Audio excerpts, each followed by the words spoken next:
Hey everyone, this is Nazia ma'am again. Today I am going to explain you the new chapter in the class 10. Chapter का नाम है preservation of our heritage. अब किस तरीके से हम अपने हेरिटेज की प्रिजर्व कर सकते हैं, उसकी हिफाजत कर सकते हैं, इसके बारे में ये चैप्टर में हमको डिटेल मिलेगी। बहुत ज़्यादा इंपॉर्टेंट है और इसके पॉइंट भी बहुत ईजी वे से मैंने लिखाए हैं। अगर आपने मेरे टॉपिक जितने भी मेरे शॉर्टकट है उसको फॉलो किया तो डेफिनेटली आपके एसएस में 100 आउट ऑफ 100 आएंगे। I am giving 110% guarantee. Okay, but before we get started please smash the like button, hit subscribe.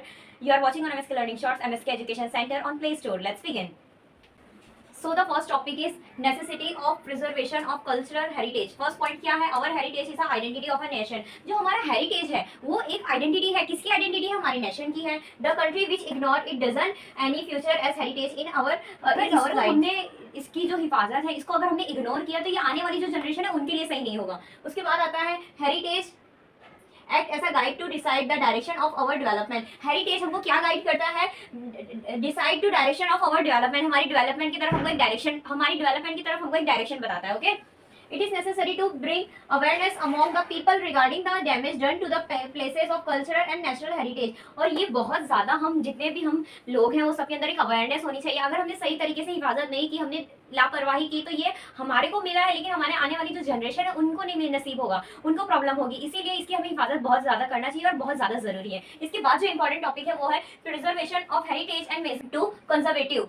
First क्या है? Indian government has constitute the Indian bond of wild life in 1952 to protect our wild life. अब देखिए Indian government ने एक constitution निकाला है जो protect कर रही है, जो कब निकाला? 1952 में। और जो क्या जिसका मेन मकसद क्या था? To protect wild life. It suggest government for the development of the national park. अब ये सजेस्ट क्या कर रहा था गवर्नमेंट?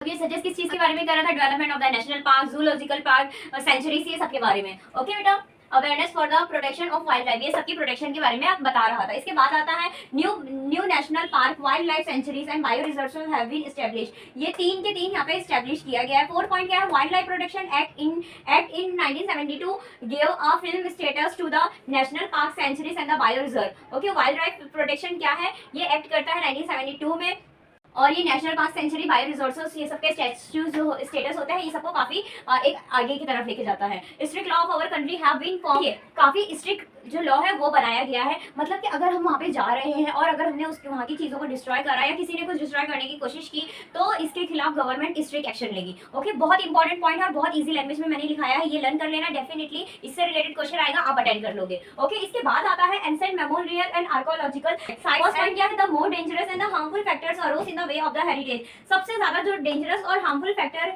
है वो वे ऑफ हेरिटेज का है। The more strict action and effort were made time to time for preservation. जैसे जैसे टाइम जा रहा है इसके लिए हमको स्ट्रिक्ट एक्शन भी लेना है और इसको हमको प्रिजर्व भी करना है, अच्छे तरीके से हिफाजत भी करना है। ओके बेटा, थर्ड पॉइंट क्या है? Ancient monuments and the archaeological sites and remain act was in act in 1952। अब देखिए काफी सारे जो मॉन्यूमेंट्स और जो आर्कोलॉजिकल साइट्स है, जो भी पुरानी चीजें हैं वो सबकी हिफाजत के लिए इन्होंने एक्ट कब बनाया था? 1958 में। This act suggest for the preservation of the Archie. अब ये सब जो ये एक्ट बनाया था इसका क्या इसकी एक्ट का यही मतलब था कि जितनी भी आर्टिस्टिक वर्क है, जो भी रिलीजियस वर्क है, वो सबकी हिफाजत हम सबको करना है। ओके बेटा, this archaeological act ensured that no person or agency can conduct archaeological excavation without the prior permission of government। इसका मतलब ये है गवर्नमेंट की परमिशन के बिना कोई भी इसमें कुछ नया नहीं कर सकता है, कुछ भी छेड़छाड़ नहीं कर सकता है, कुछ भी बीच में अपनी इंटरप्ट नहीं कर सकता है। If you wanted to do anything firstly you take the permission from the government, then you will be do.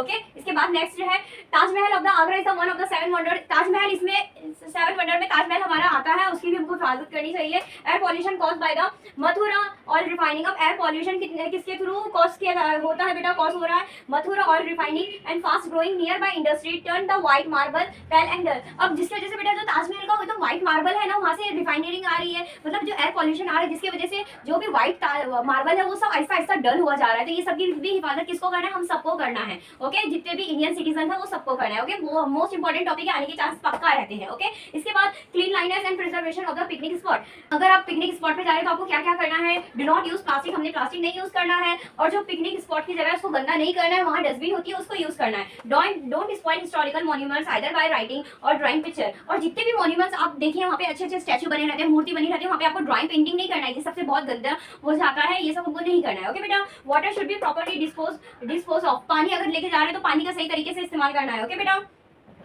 Don't destroy surrounding area of the historical monument. Historical monument के जो भी सराउंडिंग के place है उसको भी destroy नहीं करना है। If natural disaster have cause damage to historical place make effort to bring it again. अगर देखिए कुछ भी कुदरत की तरफ से जैसे तूफान आंधी आ रही है और उसकी वजह से कोई भी हिस्टोरिकल मॉन्यूमेंट्स है वो डिस्ट्रॉय हो रहा है, तो हमें कोशिश करनी है कि वो एज सून एज पॉसिबल वो ओरिजिनल फॉर्म में आ जाए। ओके बेटा, extensive care should be taken of historical monuments which constitutes step well, lake, ponds, stream। और बेटा जितने भी बेटा बारिश होती है तो उसमें जो भी तालाब, समुद्र, नदी ये सब होती है, ये सब की भी हमको हिफाजत करना है। ओके, बहुत ज्यादा सिग्निफिकेंट है ये, तो आने के पक्के चांसेस रहते हैं, इसकी अच्छे से तैयारी कर लेना। ओके बेटा, इसके बाद मैं 2 टॉपिक्स और कराने जा रही हूँ, आफ्टर दैट ये चैप्टर कंप्लीट हो जाएगा। और अगर इसके आपने हमारे इंपॉर्टेंट पीडीएफ नहीं अभी तक आपने देखे हैं तो आई am giving the link on the description box. आप लोग जाइए एमएसके एजुकेशन सेंटर में, वहाँ पे आपको अगर ऑफ कॉस्ट में इंपॉर्टेंट जितने भी क्वेश्चन है उसके पीडीएफ मिल जाएंगे, तो एक बार जाइए, विजिट जरूर कीजिए और अपने 10th के रिजल्ट को बेहतर बनाइए। अब इसके बाद जो टॉपिक कराने जा रही हूँ वो एक बार देख लेते हैं। Our role in the preservation of the museum. First point, according to Indian law act 1876, if any citizen suddenly find any ancient artistic and antique article from a house, field, well, lake. Okay, second point, while digging them he has to immediately notify the officer of the archaeological department। अब देखिए national park जो national museum है ये कहाँ situated है? New Delhi में। Indian museum ये कहाँ है? कोलकाता, वेस्ट बंगाल। अब सालारगंज म्यूजियम कहाँ है? हैदराबाद, आंध्र प्रदेश। ओके, इसके बाद ये टॉपिक बहुत ज्यादा सिग्निफिकेंट है। India unity in diversity. Diversity of India, it is unique identity. As we all know that हमारे यहाँ डाइवर्सिटी इतनी स्प्रेड है जिसकी वजह से हमारे इंडिया की एक यूनिक आइडेंटिटी बताता है। India stand united and undivided. India stand है united and undivided. India has proved that the feeling of the Vasudhaiva Kutumbakam. Okay, India has proved that the feeling of the Vasudhaiva Kutumbakam, the whole world is family।